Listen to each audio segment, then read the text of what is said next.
எதுவும் இன்று செய்திகளை வழங்குவதற்காக நான் சிவரஞ்சனி. முதலில் தலைப்புச் செய்திகளை பார்க்கலாம்.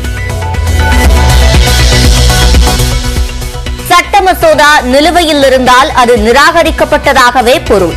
தமிழ்நாடு ஆளுநர் ரவி கருத்து.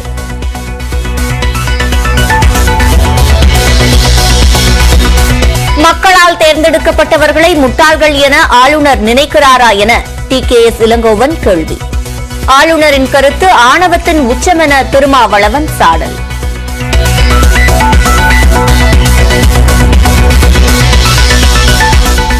ஸ்டெர்லைட் ஆலை எதிர்ப்பு போராட்டத்திற்கு வெளிநாட்டு நிதி, ஆளுநர் RN ரவி சர்ச்சை பேச்சு.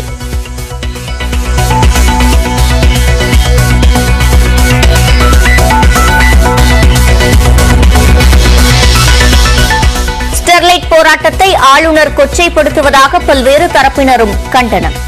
ஆளுநரின் கருத்துக்கள் அரசியல் சாசன வரம்பை மீறியவை என்றும் கருத்து.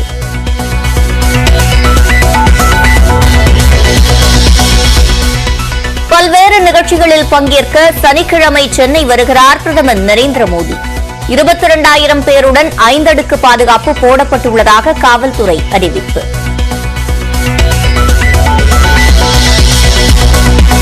இந்தியாவில் 5,000-ஐ கடந்த ஒருநாள் கொரோனா தொற்று. அனைத்து மாநில சுகாதாரத்துறை அமைச்சர்களுடன் மத்திய சுகாதாரத்துறை அமைச்சர் மன்சுக் மாண்டவியா நாளை ஆலோசனை.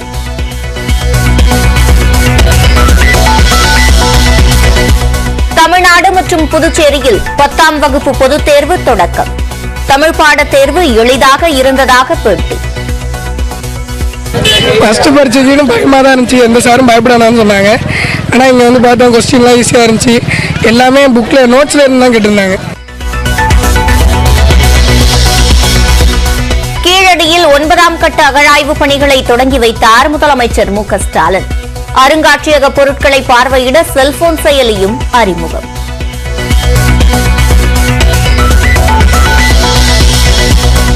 நங்கநல்லூர் தீர்த்தவாரியில் 5 பேர் உயிரிழந்தது தொடர்பாக சட்டப்பேரவையில் சிறப்பு கவன ஈர்ப்பு தீர்மானம். அனுமதி பெறாமல் நிகழ்ச்சி நடத்தப்பட்டதாக அமைச்சர் சேகர் பாபு விளக்கம்.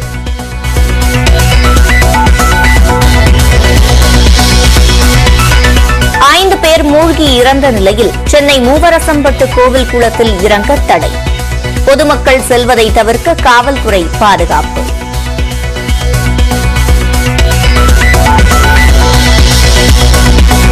மக்களவைத் தேர்தலில் பாஜக தலைமையில்தான் கூட்டணி, அண்ணாமலை திட்டவட்டம்.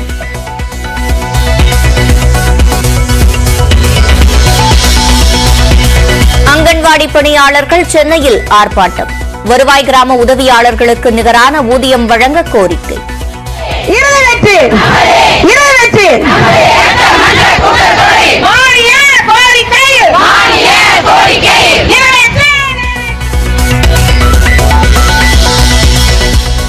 தொடர் அமளியால் மக்களவை நாள் குறிப்பிடாமல் ஒத்திவைப்பு.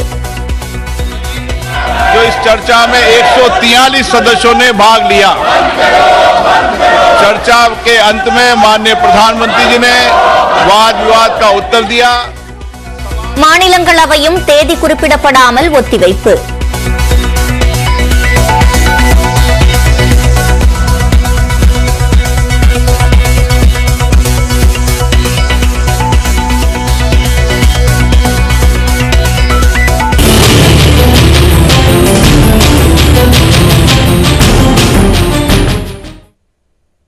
தமிழ்நாட்டில் 10ஆம் வகுப்பு பொதுத் தேர்வு தொடங்கியுள்ள நிலையில் மொழி பாடத் தேர்வு எளிமையாக இருந்ததாக மாணவ மாணவிகள் மகிழ்ச்சி தெரிவித்துள்ளனர். மாநில பாடத்திட்டத்தின் கீழ் 12 மற்றும் 11ஆம் வகுப்புகளுக்கான பொதுத் தேர்வுகள் முடிந்த நிலையில் 10ஆம் வகுப்பு பொதுத் தேர்வு தொடங்கியுள்ளது. ஏப்ரல் 20ஆம் தேதி வரை நடைபெறவுள்ள பொதுத் தேர்வில் தமிழகம் மற்றும் புதுச்சேரியில் 9,76,089 மாணவ மாணவியர்கள் பங்கேற்றுள்ளனர்.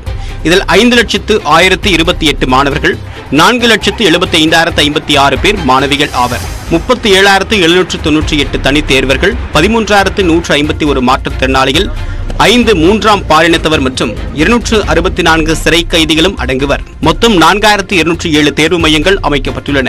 முதல் நாளில் மொழி பாடத் தேர்வு நடைபெற்ற நிலையில் பலத்த சோதனைக்கு பிறகே தேர்வு மையங்களுக்குள் மாணவர்கள் அனுமதிக்கப்பட்டனர். முறைகேடுகளை தடுப்பதற்காக தேர்வு மையங்களில் பறக்கும் படையினர் கண்காணிப்பில் ஈடுபட்டனர். காலை 10 மணிக்கு தேர்வுகள் தொடங்கி பிற்பகல் 1:15 மணி வரை தேர்வு நடைபெற்றது.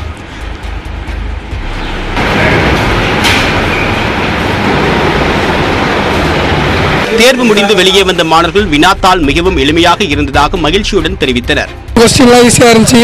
எல்லாமே புக்கில் நோட்ஸில் இருந்து தான் கேட்டிருந்தாங்க. வேறு எதுவும் 1 மார்க் தான் ஒன்று வெளியிலேருந்து கேட்டிருந்தாங்க. இதுக்கு முன்னாடி எழுதின ரிவிஷன் கொஸ்டின்ஸு எக்ஸாம்ல நடந்த கொஸ்டின் தான் மறுபடியும் ரீவேனாக வந்திருக்கு. இந்த எக்ஸாம் எங்களுக்கு ரொம்ப ஈஸியாக இருந்துச்சு. தமிழை பார்த்தனோடையே கொஞ்சம் இங்கிலீஷ் தான் கொஞ்சம் ஈஸியாக இருக்கும் அப்படிங்கிற ஒரு பக்கத்தில் இருக்கேன், எழுதிடுவேன். முன்னதாக சென்னை திருவல்லிக்கேணியில் உள்ள லேடி வெலிங்டன் அரசு மாதிரி பள்ளியில் நேரில் ஆய்வு செய்த அமைச்சர் அன்பில் மகேஷ் மாணவ மாணவிகளுக்கு அறிவுரை வழங்கினார். நல்லா எழுதுங்க, தைரியமா எழுதுங்க, எல்லாம் சரியா, நம்பிக்கை நல்ல தன்னம்பிக்கையோடு எழுதணும். என்ன நம்ம படிச்சிருக்கோமோ தெளிவாக எழுதுங்க, எல்லாருமே பதஷ்டப்படாதீங்க, சரியா. சிஎம்ஏ சொல்லியிருக்காங்க, இது வந்து இன்னொரு டெஸ்ட் மாதிரி தான் இருக்கு, சரியா. அதனால தைரியமா எழுதுங்க எல்லாருமே. ஆல் தி பெஸ்ட், சரியா. ஸ்ரீபெரும்புதூரில் உடல்நலக்குறைவால் தந்தை இறந்த நிலையில் அவருடைய இறுதிச் சடங்கில் பங்கேற்காமல் விஷாலினி என்ற மாணவி தேர்வு எழுத வந்தது சக மாணவ மாணவிகள் மற்றும் ஆசிரியர்களை துக்கத்தில் ஆழ்த்தியது. சிவகாசியில் வலது கை முறிவு காரணமாக கட்டுடன் வந்து உதவியாளர் மூலமாக சதீஷ் பாண்டி என்ற மாணவர் தேர்வு எழுதினார். திருச்சி மத்திய சிறையில் 10ஆம் வகுப்பு பொதுத் தேர்வை 40 கைதிகள் எழுதினர். நெல்லை பாளையங்கோட்டை மத்திய சிறையில் சிறைவாசிகளும் 10ஆம் வகுப்பு பொதுத் தேர்வை எழுதினர். திருவண்ணாமலை அரசினர் பெண்கள் மாதிரி மேல்நிலைப் பள்ளியில் 10ஆம் வகுப்பு பொதுத் தேர்வு எழுத வந்த மாணவிகளுக்கு சிறப்பு வழிபாடு நடத்தப்பட்டது. பிறகு வெற்றி திலகமிட்டு வாழ்த்து கூறிய ஆசிரியர்கள் தேர்வு அறைக்கு அனுப்பி வைத்தனர்.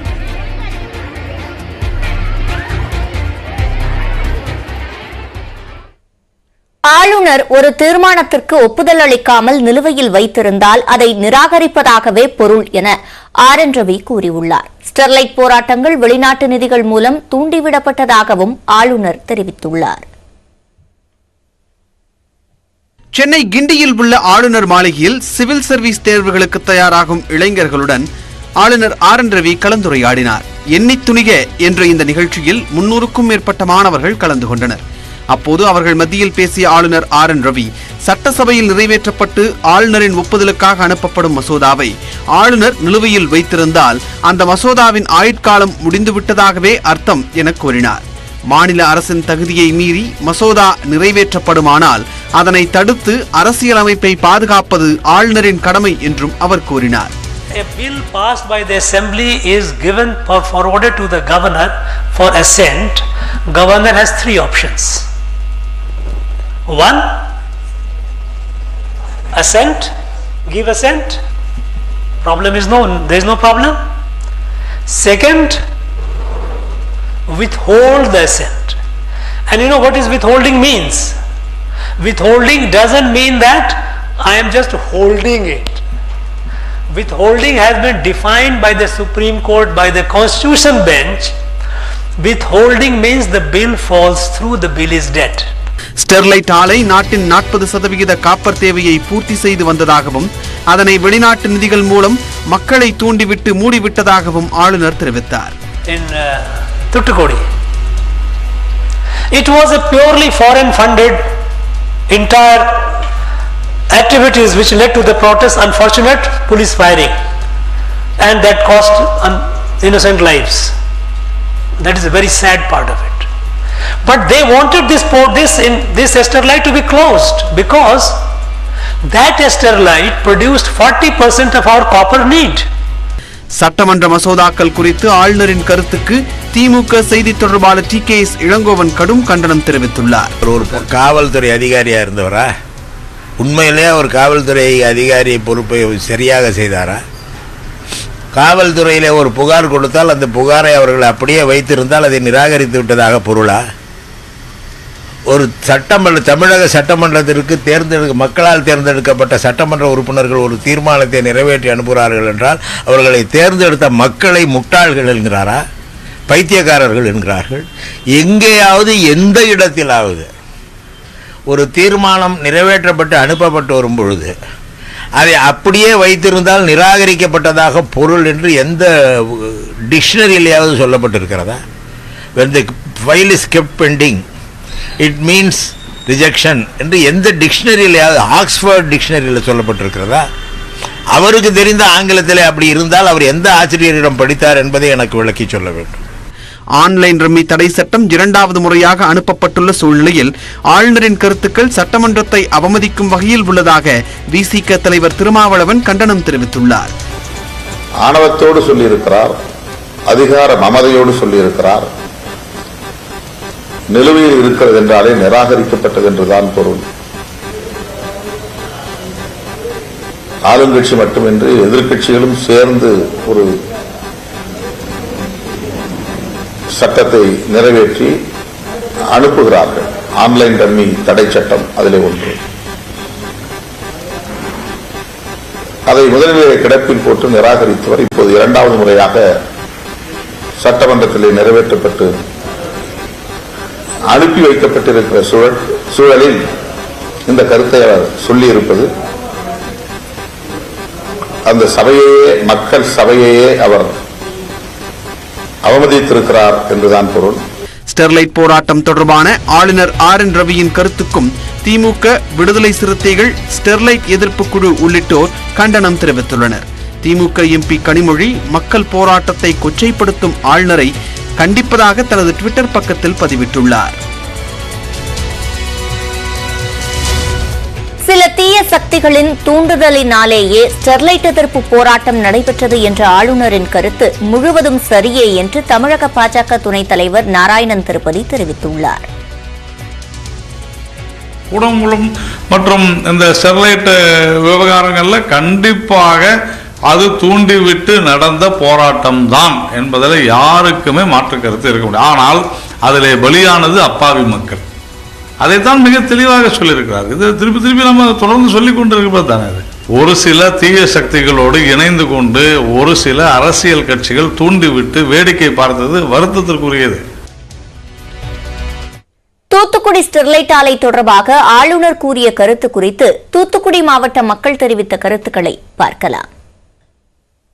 இது ஒரு அந்நிய நாட்டு சதின்னு நாங்க ரொம்ப நாளாவே நாங்க சொல்லிக்கிட்டு இருந்தோம். அதை தமிழக ஆளுநர் அவர்களே தெளிவா விளக்கிட்டாங்க. ஒரு தமிழகத்தின் ஆளுநராக இருந்துகிட்டு மக்கள் மனநிலைக்கு விரோதமா இந்த ஸ்டெர்லைட் ஆலையை சமூக விரோதிகள் தான் மூடிட்டாங்க, இதன் பின்னாடி மிகப்பெரிய வெளிநாட்டு சதி இருக்குன்னு சொல்ற இது போன்ற அவரோட கருத்துக்களை நாங்க வன்மையாக கண்டிக்கிறோம். இன்னைக்கு 15 உயிர்களை இழந்திருக்கோம். மண்ணையும் மக்களையும் உயிர்ச்சூழலையும் நாசமா பண்ண நாசகாரம் ஸ்டெர்லைட்டுக்கு எதிராக தொடர்ச்சியாக இந்த மண் சார்ந்த மக்களுடைய போராட்டம் வெடிக்கப்பட்டிருக்கு, உயிரிழப்பு நடந்திருக்கு.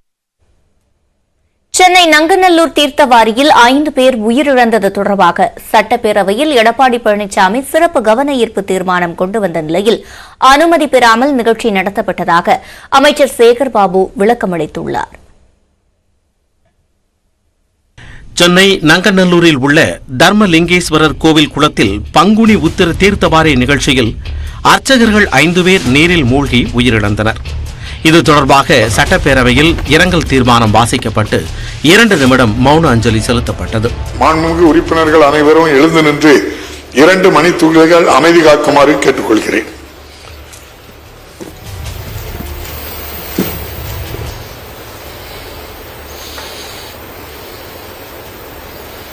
நேரமில்லா நேரத்தில் தீர்த்தவாரியில் 5 பேர் உயிரிழந்தது தொடர்பாக சிறப்பு கவன ஈர்ப்பு தீர்மானம் கொண்டு வந்து எதிர்க்கட்சித் தலைவர் எடப்பாடி பழனிசாமி உரையாற்றினார். கோயில் குளங்களை தூர்வாரும் பணிகளை அரசு தீவிரப்படுத்த வேண்டும் என்றும் உயிரிழந்தவர்கள் குடும்பத்திற்கு தலா 10 லட்சம் ரூபாய் இழப்பீடு வழங்க வேண்டும் என்றும் அவர் வலியுறுத்தினார். சட்டமன்ற காங்கிரஸ் குழு தலைவர் செல்வ பெருந்தகை இனி வரும் காலங்களில் இதுபோன்ற தீர்த்தவாரி நிகழ்வுகளின் போது ஆம்புலன்ஸ் மற்றும் தீயணைப்பு வாகனங்கள் இல்லாமல் நடத்தக்கூடாது என்று கேட்டுக்கொண்டார். மேலும் விசிக, பாமக உள்ளிட்ட கட்சி உறுப்பினர்களும் தீர்மானம் மீது உரையாற்றினர். இதையடுத்து தீர்மானத்திற்கு பதிலளித்து பேசிய அறநிலையத்துறை அமைச்சர் சேகர்பாபு சம்பந்தப்பட்ட குளம் அறநிலையத்துறைக்கு சொந்தமான குளம் இல்லை என்றும் பஞ்சாயத்தைச் சேர்ந்தது என்றும் விளக்கமளித்தார். விபத்து நடந்த தர்மலிங்கேஸ்வரர் கோவிலை சங்கம் அமைத்து நிர்வாகிகளே நிர்வகித்து வருவதாகவும் கடந்த ஆண்டு அனுமதி பெறாமல் குடமுழுக்கு நடத்தியது குறித்த வழக்கு நிலுவையில் உள்ளதாகவும் அவர் கூறினார். நிச்சயமாக இவர்கள் இப்படி ஒரு நிகழ்ச்சி நடத்தப்படுவதை இந்து சமய அறநிலையத்துறைக்கு அவர்கள் தெரிவிக்கவில்லை. இருந்தாலும் அதை இந்த நேரத்தில் இவ்வளவு பெரிய இழப்பில் அதை ஒரு குற்றமாக சொல்ல நான் விரும்பவில்லை. இதுபோன்ற சங்கங்கள் தாங்கள் நடத்தும் நிகழ்ச்சிகள் குறித்து அறநிலையத்துறைக்கு தகவல் தெரிவிக்க வேண்டியது கட்டாயம் என்றும் அமைச்சர் சேகர்பாபு வலியுறுத்தினார்.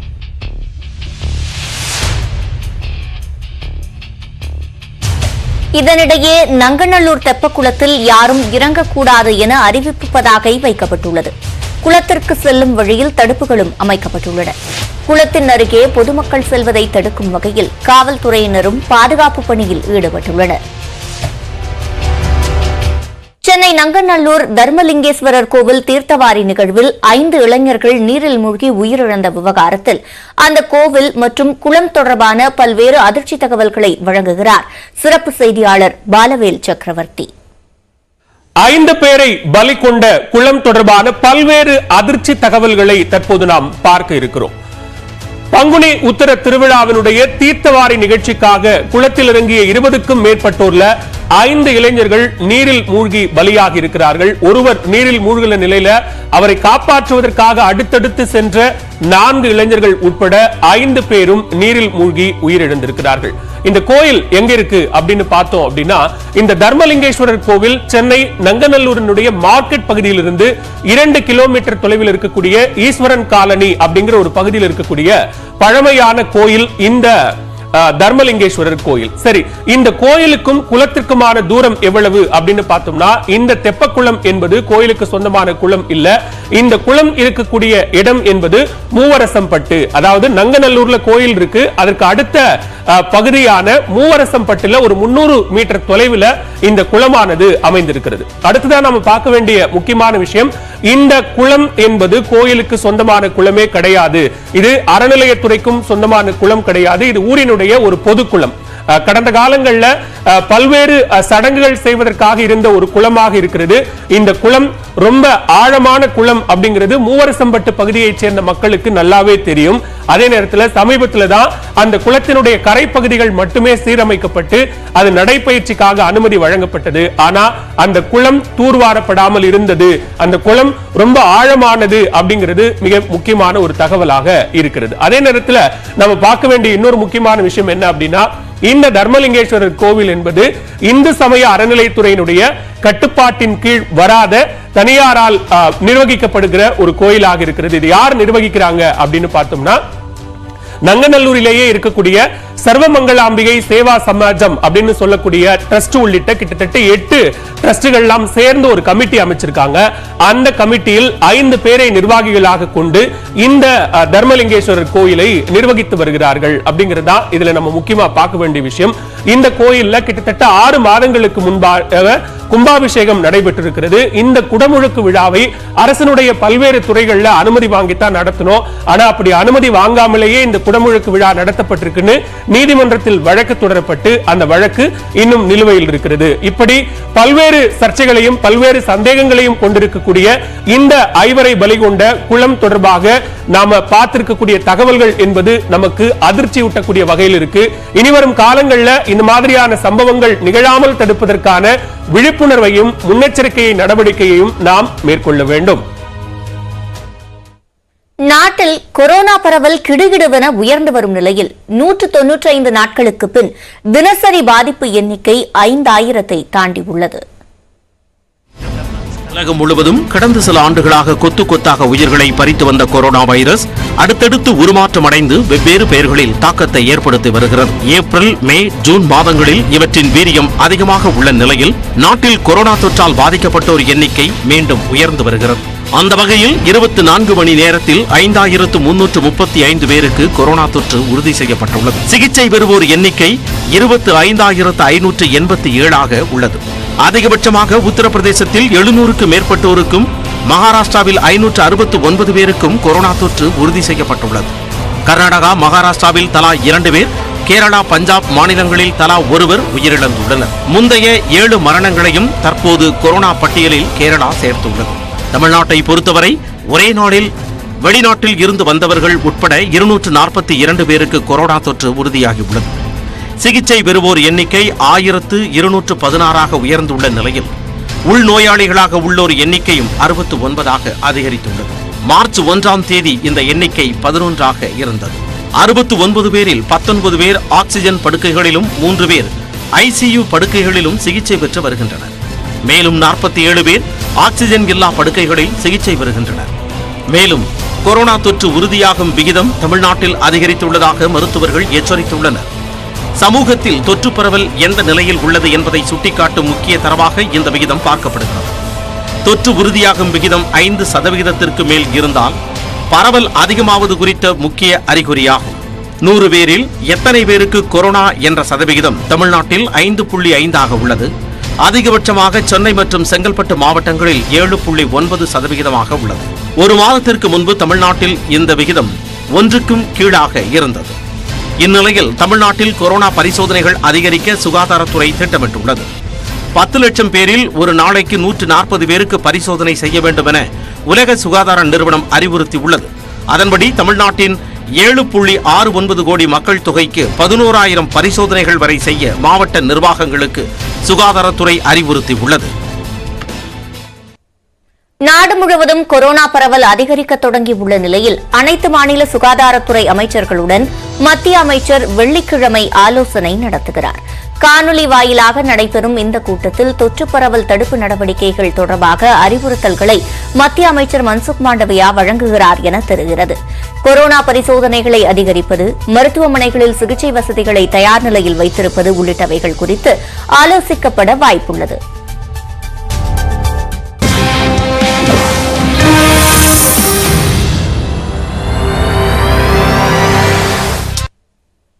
பிரதமர் நரேந்திர மோடி தமிழ்நாடு, கர்நாடகா ஆகிய மாநிலங்களுக்கு வரும் 8, 9ஆம் தேதிகளில் பயணம் மேற்கொள்கிறார். பிரதமரின் பயணத்தையொட்டி விரிவான பாதுகாப்பு ஏற்பாடுகள் செய்யப்பட்டுள்ளன. ஆந்திராவிலிருந்து தனி விமானம் மூலமாக மதியம் 3 மணி அளவில் வரக்கூடிய பிரதமர் நரேந்திர மோடி சென்னை விமான நிலையத்தில் 2,20,972 சதுர மீட்டர் பரப்பளவில் புதிதாக கட்டப்பட்ட ஒருங்கிணைந்த முனைய கட்டடத்தை தொடங்கி வைக்கிறார். இக்கட்டடம் 1,260 கோடி ரூபாய் செலவில் அமைக்கப்பட்டுள்ளது. இதன் மூலமாக விமான நிலையத்தின் பயணிகள் சேவை திறன் ஆண்டுக்கு 3 கோடி வரை அதிகரிக்கும் என்றும் கூறப்படுகிறது. இந்த புதிய முனையம் கோலம், சேலை, கோவில்கள் போன்ற பாரம்பரிய அம்சங்களை கொண்ட தமிழ் கலாச்சாரத்தை பிரதிபலிக்கிறது. விமான நிலைய முனைய கட்டிடம் குறித்து தன்னுடைய ட்விட்டர் பக்கத்தில் தமிழில் பதிவேற்றக்கூடிய பிரதமர் நரேந்திர மோடி சென்னையின் உள்கட்டமைப்பிற்கு கூடுதல் வலு சேர்க்கும் என்றும் இணைப்பு வசதியை அதிகரித்து உள்ளூர் பொருளாதாரத்திற்கு ஊக்கமளிக்கும் என்றும் கூறியுள்ளார். மாலை 4 மணியளவில் எம்ஜிஆர் சென்னை சென்ட்ரல் ரயில் நிலையத்தில் சென்னை கோயம்புத்தூர் இடையான வந்தே பாரத் அதிவிரைவு ரயிலையும் தாம்பரம் செங்கோட்டை இடையிலான விரைவு ரயில் சேவையையும் தொடங்கி வைக்கிறார். திருத்துறைப்பூண்டி அகஸ்தியம்பள்ளி இடையே 37 கிலோமீட்டர் அகல ரயில் பாதை திட்டத்தையும் பிரதமர் தொடங்கி வைக்கிறார். இத்திட்டம் 294 கோடி ரூபாய் செலவில் நிறைவடைந்துள்ளது. நாகை மாவட்டம் அகஸ்தியம்பள்ளியில் இருந்து உப்பு ஏற்றிச் செல்ல இந்த சேவை உதவும். மாலை 4:45 மணியளவில் பிரதமர் ஸ்ரீ ராமகிருஷ்ணா மடத்தின் 125வது ஆண்டு விழாவில் பங்கேற்கிறார். மாலை 6:30 மணியளவில் சென்னை அல்ஸ்தம் கிரிக்கெட் மைதானத்தில் நடைபெறக்கூடிய நிகழ்ச்சியில் 3,700 கோடி ரூபாய் மதிப்பிலான சாலை திட்டங்களுக்கு அடிக்கல் நாட்டுகிறார்.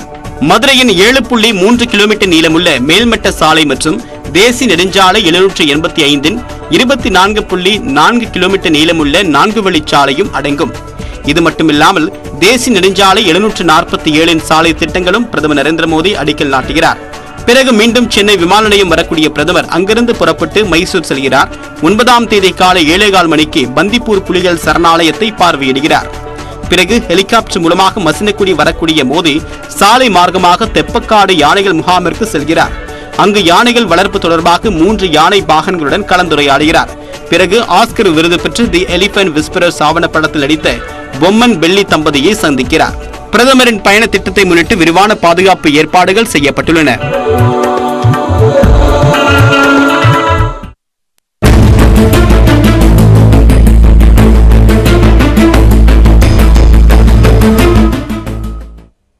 நாடாளுமன்ற பட்ஜெட் கூட்டத்தொடரின் கடைசி நாளிலும் உறுப்பினர்கள் அமளியில் ஈடுபட்டதால் இரு அவைகளும் தேதி குறிப்பிடப்படாமல் ஒத்திவைக்கப்பட்டன. மத்திய அரசை கண்டித்து காங்கிரஸ் உள்ளிட்ட எதிர்க்கட்சிகள் மூவர்ண கொடியை ஏந்தி பேரணி நடத்தின.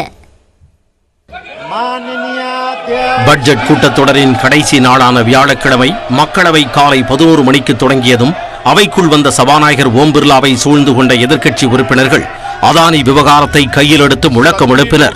மத்திய அரசுக்கு எதிர்ப்பு தெரிவிக்கும் வகையில் எதிர்க்கட்சி உறுப்பினர்கள் கருப்பு உடையில் அவைக்கு வந்திருந்தனர். 20,000 கோடி ரூபாய் யாருடையது என்றும் அதானி நிறுவனங்களின் முறைகேடு தொடர்பாக நாடாளுமன்ற கூட்டுக்குழு விசாரணை கோரியும் பதாகைகளை ஏந்தி எதிர்க்கட்சி உறுப்பினர்கள் முழங்கியதால் மக்களவையில் கூச்சல் குழப்பம் நிலவியது. 23-24 पर सामान्य चर्चा 14 घंटे 45 मिनट तक चली। वाद विवाद में 145 सदस्यों ने भाग लिया। वित्त मंत्री ने चर्चा का उत्तर दिया। केंद्र सरकार के मंत्रालय विभागों की वित्त वर्ष 23-24 के लिए எதிர்க்கட்சி உறுப்பினர்களுக்கு பதிலடி கொடுக்கும் வகையில் பாஜக மற்றும் அதன் கூட்டணி கட்சி உறுப்பினர்கள் காவி துண்டு அணிந்து வந்திருந்தனர். எதிர்க்கட்சிகளின் அமளிக்கும் மத்தியில் அவையில் வந்தே மாதரம் பாடலிசை ஒலிக்கப்பட்டதை அடுத்து தேதி குறிப்பிடாமல் அவை ஒத்திவைக்கப்பட்டது.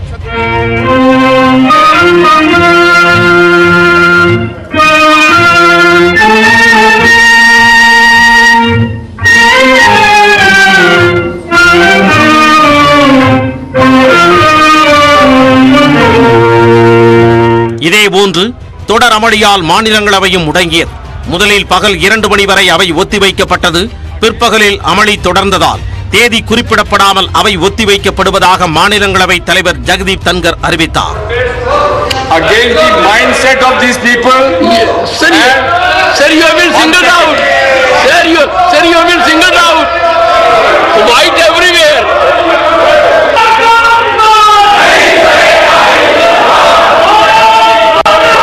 The House stands adjourned to meet at 2 p.m. today. Adani விவகாரத்தில் நாடாளுமன்ற கூட்டுக்குழு விசாரணைக்கு அனுமதிக்காமல் மக்களவை ஒத்திவைக்கப்பட்டதை கண்டித்து டெல்லியில் எதிர்க்கட்சி எம்பிக்கள் கண்டன பேரணி நடத்தினர். நாடாளுமன்ற வளாகத்தில் இருந்து விஜய் சவுக் நோக்கி நடைபெற்ற பேரணிக்கு காங்கிரஸ் தலைவர் மல்லிகார்ஜுன கார்கே தலைமை தாங்கினார். அக்கட்சியின் முன்னாள் தலைவர் சோனியா காந்தியும் தேசிய கொடியை ஏந்தி முழக்கங்களை எழுப்பினார்.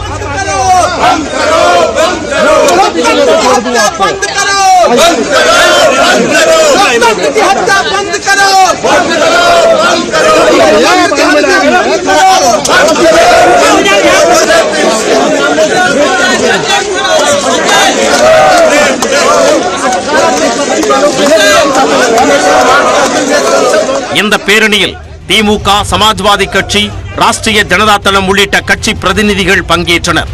முன்னதாக பட்ஜெட் கூட்டத்தொடர் முடிவடையும் தினத்தன்று சபாநாயகரால் பாரம்பரியமாக வழங்கப்படும் தேநீர் விருந்தையும் எதிர்க்கட்சியினர் புறக்கணித்தனர். இதனிடையே மக்களவையின் மொத்த நேரமான 133 மணி நேரத்தில் 45 மணி நேரம் மட்டுமே பயன்படுத்தப்பட்டதாகவும் மாநிலங்களவையின் மொத்த நேரமான 130 மணி நேரத்தில் 31 மணி நேரம் மட்டுமே பயன்படுத்தப்பட்டதாகவும் கூறப்பட்டுள்ளது. மொத்தமாக 140 கோடி ரூபாய் வீணடிக்கப்பட்டதாகவும் தெரிவிக்கப்பட்டுள்ளது.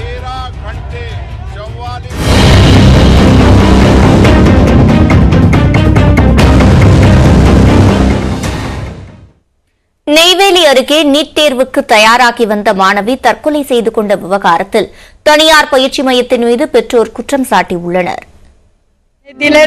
வீட்டுக்கு வரல, இதுக்கெல்லாம் எனக்கு மன உளைச்சலாகி என் புள்ள தற்கொலை பண்ணி ட்ரெயின்ல மோதி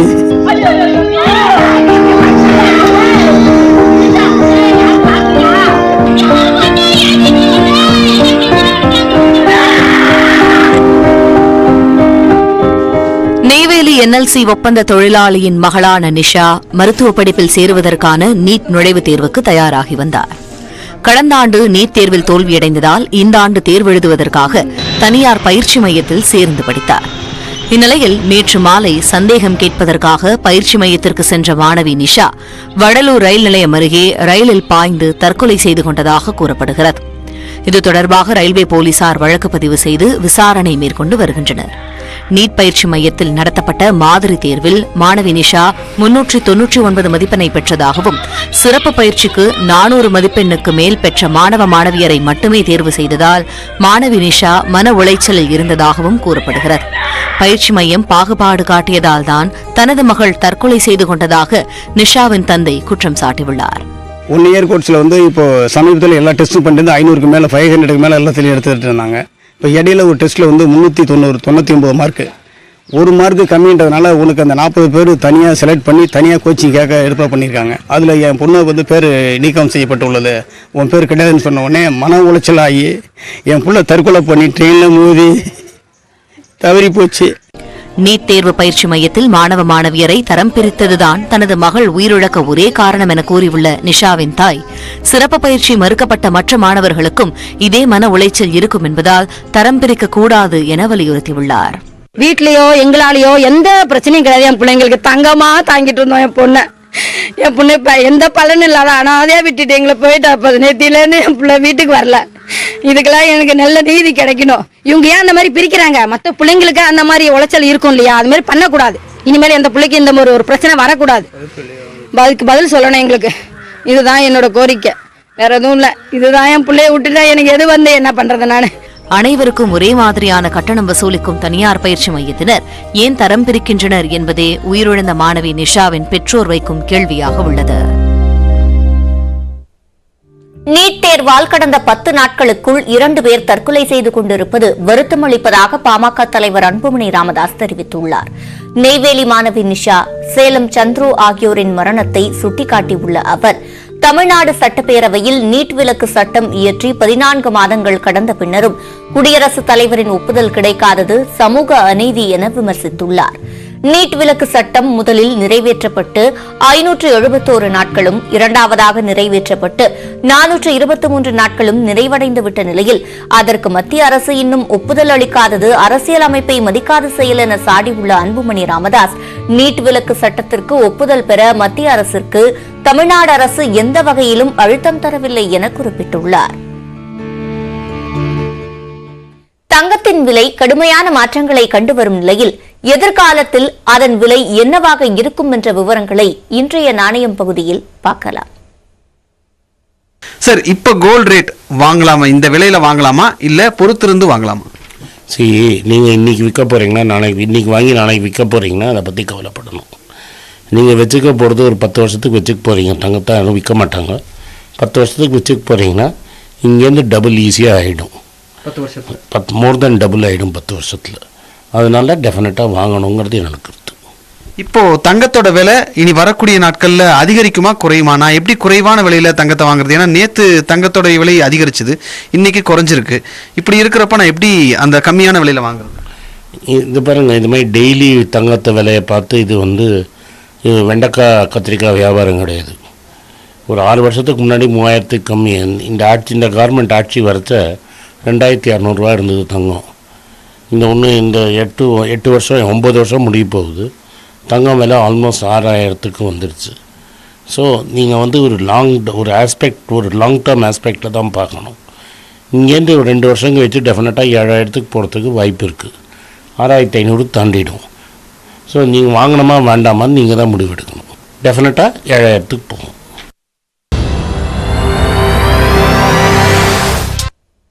சட்டப்பேரவையில் கேள்வி நேரத்தின் போது சபாநாயகர் அப்பாவு மற்றும் தமிழக வாழ்வுரிமை கட்சித் தலைவர் வேல்முருகன் இடையே வாக்குவாதம் ஏற்பட்டது.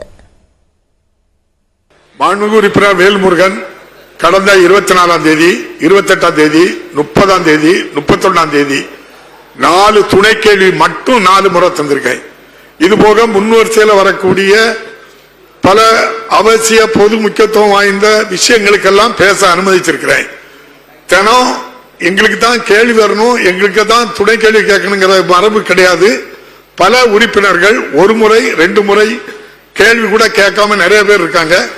அவங்களுக்கு தான் அந்த அடிப்படையில் தான் கொடுக்க தவிர கட்சி சார்பாகவோ அல்லது வேற எந்த நோக்கத்தோடையோ கொடுக்கலங்கிறத புரிஞ்சுக்கணும். தேவையில்லாம கேள்வி நேரத்தில் இப்படி நீங்க கேட்க அந்த கேள்வியில என்ன 20 பேர் கேள்வி கேட்டிருக்காங்க துணை கேள்விக்கு. இல்ல உட்காருங்க, நான் பேச உட்காருங்க, நான் பேச கேட்டுடுங்க.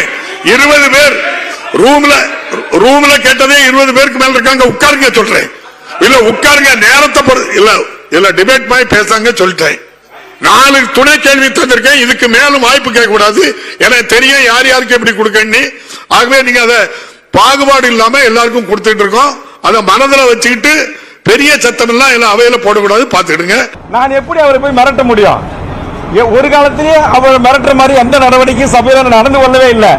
தயவு செய்து பேரவைத் தலைவர் இந்த நிலையை இனி வரும் காலங்களில் மாற்றிக்கொள்ள வேண்டும். அதனால் தயவு செய்து நான் உதயசூரியன் சின்னத்திலே நின்றேன் என்பதற்காகவே குத்தி காட்டுவதும் கேலி கிண்டல்கள் அடிப்பதும் தயவு செய்து பேரவைத் தலைவர் அவர்கள் இனி இது போன்ற வார்த்தைகளை சட்டமன்ற வரலாற்று குறிப்புகளிலே பதிவு செய்வதை தவிர்த்துக் கொள்ள வேண்டும் என்கிற ஒரு வேண்டுகோளை நான் முன்வைக்கிறேன். ஹிந்தி எதிர்ப்பு உணர்வு திராவிட இயக்க உணர்வோடு ஒட்டியது என்றும் ஹிந்தி திணிப்பு எந்த வடிவில் எப்படி வந்தாலும் ஒட்டுமொத்தமாக எதிர்ப்போம் என்றும் தமிழ் வளர்ச்சிக் கழகத்துறை அமைச்சர் தங்கம் தென்னரசு தெரிவித்துள்ளார். ஆவின் தயிர் பாக்கெட்ல கூட இந்த பிரச்சனை வருகிற போது இங்கே சொன்னார்களே, தகி எங்களுக்கு நகி என்று சொன்னார்கள். நான் தமிழ் வளர்ச்சித்துறை அமைச்சராக சொல்வேன், தகி எங்களுக்கு நகி, தயிர் எங்களுக்கு உயிர். காரணம், தயிர் என்பது வெறும் உணவல்ல, பெயர் சொல்லல்ல. தயிர் உணவல்ல, தயிர் எங்கள் உணர்வு என்பதை நான் தமிழ் வளர்ச்சித்துறையுடைய அமைச்சராக இந்த மாமன்றத்திலே நான் பதிய வைக்கிறேன். அந்த உணர்வோடுதான் தயிர் என்ற வார்த்தையை நாம் இடம்பெற செய்வோம் என்று சொல்லி இன்றைக்கு நம்முடைய மாண்புமிகு முதலமைச்சர் அவர்கள் இதிலே வெற்றி கண்டிருக்கிறார் என்பதை நான் தெரிவிக்க விரும்புகிறேன்.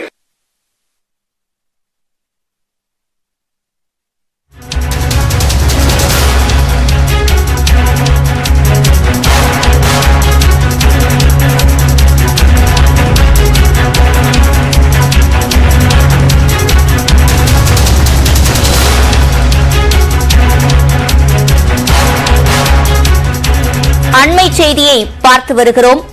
தமிழக ஆளுநர் ஆர்.என். ரவிக்கு முதலமைச்சர் மு.க. ஸ்டாலின் தனது கண்டனத்தை பதிவு செய்திருக்கிறார்.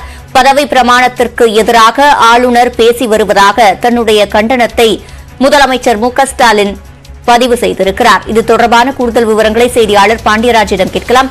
பாண்டியராஜ், முழுமையான விவரங்கள். சிவரஞ்சனி, இன்று சென்னையில் நடைபெற்றிருந்த ஒரு நிகழ்ச்சியில் தமிழ்நாடு ஆளுநர் ஆர்.என். ரவி அவர்கள் ஸ்டெர்லைட் ஆலை விவகாரம் மற்றும் சட்டப்பேரவையில் நிறைவேற்றப்பட்டு அனுப்பப்பட்டுள்ள மசோதாக்கள் தொடர்பாக பல்வேறு கருத்துக்களை தெரிவித்திருக்கிறார். இதற்கு பல்வேறு அரசியல் கட்சி தலைவர்களும் கண்டனம் தெரிவித்து வரக்கூடிய சூழ்நிலையில் தற்பொழுது தமிழ்நாடு முதலமைச்சர் மு.க. ஸ்டாலின் அவர்கள் தமிழக ஆளுநருக்கு கண்டனம் தெரிவித்து அறிக்கை ஒன்றை வெளியிட்டிருக்கிறார். அதில் பதவி பிரமாணத்திற்கு எதிராகவும் மாநில நலனுக்கு எதிராகவும் ஆளுநர் பேசி வருவது கடுமையான கண்டனத்திற்கு உரியது என்று முதலமைச்சர் மு.க. ஸ்டாலின் அவர்கள் தெரிவித்திருக்கிறார். தான் வெளியிட்டிருக்கக்கூடிய அந்த அறிக்கையில் சட்டமன்ற நடைமுறை தொடர்பாக திரு ஆர்.என். ரவி அவர்கள் தெரிவித்த கருத்திற்கு முதலமைச்சர் மு.க. ஸ்டாலின் அவர்களுடைய அறிக்கையாக இந்த அறிக்கையானது இருக்கும் என்றும், பொது மேடைகளில் சர்ச்சைக்குரிய அரசியல் சமூக கருத்துக்களை பேசி மாநில மக்கள் மத்தியில் குழப்பத்தை ஏற்படுத்தி வந்த ஆளுநர் ஆர்.என். ரவி அவர்கள் தற்போது சட்டமன்ற நடைமுறைகள் தொடர்பாக உண்மைக்கு புறம்பான கருத்துக்களை சர்ச்சையை ஏற்படுத்தக்கூடிய வகையில் தெரிவித்து நிர்வாக ஒழுங்கை கெடுக்கும் செயல்களில் ஈடுபட்டு வருகிறார் என்று தெரிவித்திருக்கிறார். மேலும் தனது பதவி பிரமாணத்துக்கு முரணான வகையிலும் மாநில நலனுக்கு எதிராக தொடர்ந்து செயல்பட்டு வரும் தமிழ்நாடு ஆளுநருக்கு எனது கடுமையான கண்டனத்தை தெரிவித்துக் கொள்கிறேன் என்று முதலமைச்சர் தெரிவித்திருக்கிறார். மேலும் கோடிக்கணக்கான மக்களால் தேர்ந்தெடுக்கப்பட்ட மக்கள் பிரதிநிதிகளின் சிந்தனையில் உருவான சட்டங்கள், அவசர சட்டங்கள், சட்ட திருத்தங்கள் ஆகியவற்றிற்கு உடனடி ஒப்புதல் தராமல் காலம் தாழ்த்தி தனது நிர்வாகவியல் கடமைகளில் இருந்து தவறியும் தனது கடமைகளில் இருந்து தப்பித்தும் நழுவியும் வருவதை தமிழ்நாடு ஆளுநர் ரவி அவர்கள் வழக்கமாக வைத்துள்ளார்கள் என்றும், அதற்கு முறையான காரணத்தையும் அரசுக்கு தெரிவிப்பதும் இல்லை என்றும், இப்படி 14 கோப்புகள் அவரால் முடக்கி வைக்கப்பட்டுள்ளன என்று முதலமைச்சர் தெரிவித்திருக்கிறார். மேலும் இவை ஆளுநருடைய கடமை தவறுதல் மட்டுமல்ல, செயல்படாத முடக்குவாத செயலாகவே அமைந்துள்ளது என்றும், தொடர்ந்து அழுத்தம் கொடுத்தால் ஏதாவது ஒப்புக்கு ஒரு கேள்வியை கேட்டு அரசுக்கு அனுப்பி வைத்துவிட்டு தனது முடிந்ததாக இருக்கிறார் ஆளுநர் என்றும் முதலமைச்சர் மு.க. ஸ்டாலின் அவர்கள் கடுமையான ஒரு குற்றச்சாட்டை வைத்திருக்கிறார். இன்றைய தினம் ஆளுநர் அவர்கள் தெரிவித்துள்ள கருத்து அவர் வகிக்கின்ற பதவிக்கும் அழகு அல்ல, அவர் அப்படியே பேசிய முறையான இடமும் அல்ல என்றும் தெரிவித்திருக்கக்கூடிய அவர், கிடப்பில் வைக்கப்பட்டுள்ள மசோதாக்கள் நிராகரிக்கப்பட்டதாகவே அர்த்தம், வார்த்தை அலங்காரத்துக்காக அதனை நிறுத்தி வைப்பு என்கிறோம் என்று பேசியிருக்கிறார் ஆளுநர். மாணவர்களை கூட்டி வைத்துக் கொண்டு அவர்கள் மத்தியில் இப்படி பேசியிருக்கிறார் என்றும் தெரிவித்திருக்கிறார் முதலமைச்சர். மேலும் ரகசிய காப்பு உறுதிமொழியை எடுத்துள்ள ஒருவர் நிர்வாக ரீதியாக தான் எடுக்கும் நிலைப்பாடு குறித்து பொதுவெளியில் இப்படி அலட்சியமாக கருத்துக்களை வெளிப்படுத்துவது அரசியல் சட்ட வரைமுறைகளை மீறிய செயலாகும் என்றும், அதாவது மாநில அரசினுடைய சுருக்கெழுத்துதான் ஆளுநர் என்று சுருக்கமாக சொன்னது, அதனை மாற்றிவிட்டு த கிரேட் டிக்டேட்டராக தன்னை ஆளுநர் நினைத்துக் கொள்ள வேண்டாம் என்றும் முதலமைச்சர் மு.க. ஸ்டாலின் அவர்கள் தெரிவித்திருக்கிறார். விவரங்களை வழங்கியமைக்கு நன்றி பாண்டியராஜ்.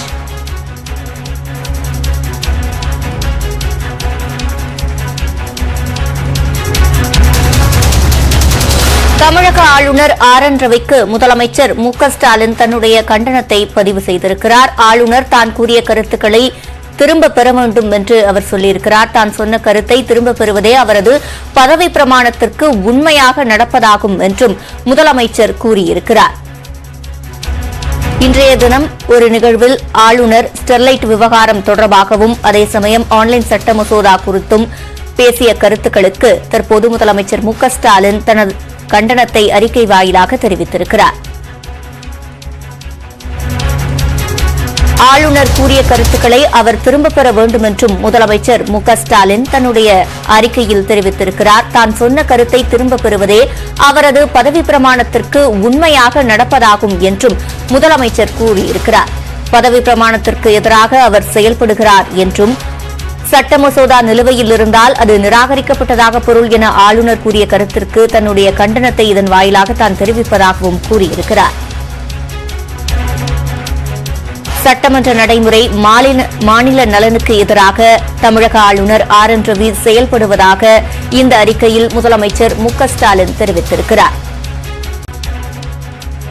முன்பாக இன்று நிகழ்வு ஒன்றில் பேசிய தமிழக ஆளுநர் ஆர் என் ரவி ஸ்டெர்லைட் போராட்டம் என்பது வெளிநாட்டு நிதியால் வெளிநாட்டு சதியால் தூண்டிவிடப்பட்ட ஒன்று என்று கூறியிருந்தார். மேலும் ஒரு மசோதாவை தான் நிலுவையில் வைப்பது மூலம் அது நிராகரிக்கப்பட்டதாகவே அர்த்தம் பெறும் என்ற கருத்தினையும் அவர் முன்வைத்திருந்தார். இந்த கருத்துக்களுக்கு தமிழக அரசியல் கட்சிகள் பலவும் தன்னுடைய கண்டனத்தை பதிவு செய்திருந்தன. இந்த நிலையில் தற்போது தமிழக முதலமைச்சர் மு க ஸ்டாலின் அறிக்கை வாயிலாக தன்னுடைய கண்டனத்தை பதிவு செய்திருக்கிறார்.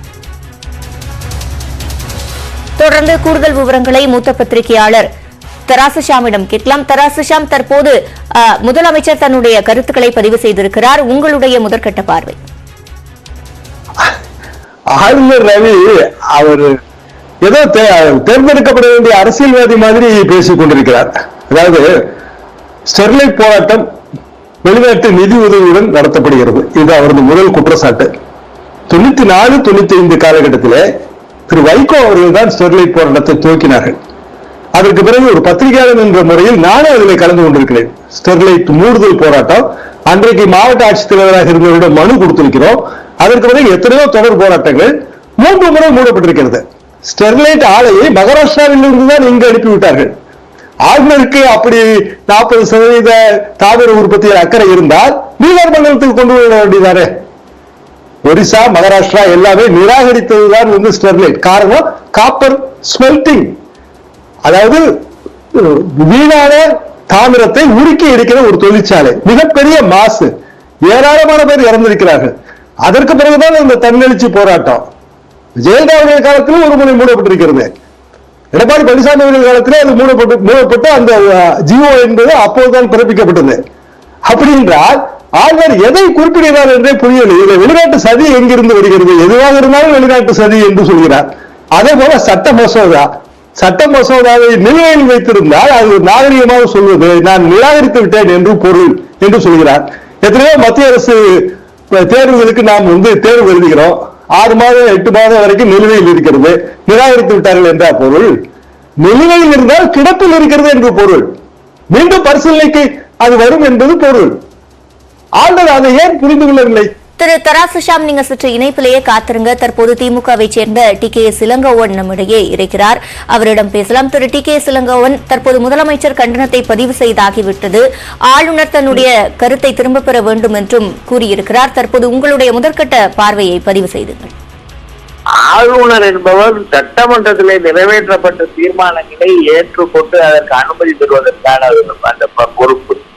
அதை அவர் செய்யாமல் நான் அதை கிடப்பில் போட்டு வைத்திருப்பதே அந்த சட்டத்துக்கு நான் எதிரி என்று பொருள் என்று சொல்வது, நான் ஏற்றுக்கொள்ளவில்லை என்று சொல்வதே தவறு. காரணம், அந்த சட்டமன்றத்தால் மக்களால் தேர்ந்தெடுக்கப்பட்ட ஒரு அமைப்பால் அந்த தீர்மானங்கள் அந்த சட்டங்கள் நிறைவேற்றப்படுகின்றன. ஒன்று, அதை திரும்ப அனுப்ப வேண்டும். திரும்ப அதில் உள்ள தவறை சுட்டிக்காட்டி, சட்டப்படியான தவறை சுட்டிக்காட்டி, அது அரசியலமைப்புக்கு எதிரானது என்று ஏதாவது ஒரு காரணத்தை சுட்டிக்காட்டி திரும்ப அனுப்புகிற அதிகாரம் இருக்கிறதே தவிர அதை அப்படியே நான் வைத்துக் கொண்டு இருப்பதே அந்த சட்டத்துக்கு நான் அனுமதி தரவில்லை என்று பொருள் என்று சொல்வது என்பது அவருக்கு அரசியலமைப்பு சட்டமும் தெரியவில்லை, ஆங்கிலமும் தெரியவில்லை என்று பொருள். அவ்வளவுதான். இதற்கு மேல என்ன சொல்வது? ஒரு வழக்கு, ஒரு காவல்துறை அதிகாரியாக இருந்தவர் ஒரு புகார் கொடுத்தால் அந்த புகாரை நான் அப்படியே வைத்துக் கொண்டிருக்கிறேன் என்றால் அந்த புகாரை நான் ஏற்றுக்கொள்ளவில்லை என்று பொருள் என்று சொல்வாரா? அப்படி சொல்ல முடியுமா? இது போன்ற பேச்சுக்களால் அவர் என்ன சொல்ல நினைக்கிறார், தன்னுடைய அறியாமையை வெளிப்படுத்திக் கொண்டிருக்கிறார் என்பதுதான் தோன்றுகிறதே தவிர வேறு ஒன்றும் தோன்றவில்லை. எங்கள் தலைவர் சொன்னது போல அவர் தன்னுடைய இந்த பேச்சை திரும்ப பெற வேண்டும் என்பதை நானும் வலியுறுத்தி சொல்கிறேன். இணைப்பில் வந்து கருத்துக்களை பதிவு செய்தமைக்கு நன்றி திரு இளங்கோவன். இன்றைய தினம் ஆளுநர் பேசிய கருத்துக்களுக்கு கண்டனம் தெரிவித்து முதலமைச்சர் மு.க.ஸ்டாலின் தற்போது அறிக்கையை வெளியிட்டிருக்கிறார். சட்ட மசோதா நிலுவையில் இருந்தால் அது நிராகரிக்கப்பட்டதாக பொருள் என ஆளுநர் கூறியிருந்த நிலையில் அவர் தன்னுடைய கடமையிலிருந்து தப்பித்தும் நழுவியும் வருகிறார் என்று முதலமைச்சர் தன்னுடைய அறிக்கையில் கண்டனத்தை பதிவு செய்திருக்கிறார். மேலும் ஆளுநர் அவருடைய கருத்துக்களை திரும்பப் பெற வேண்டும் என்றும் முதலமைச்சர் அறிக்கை வாயிலாக கூறியிருக்கிறார்.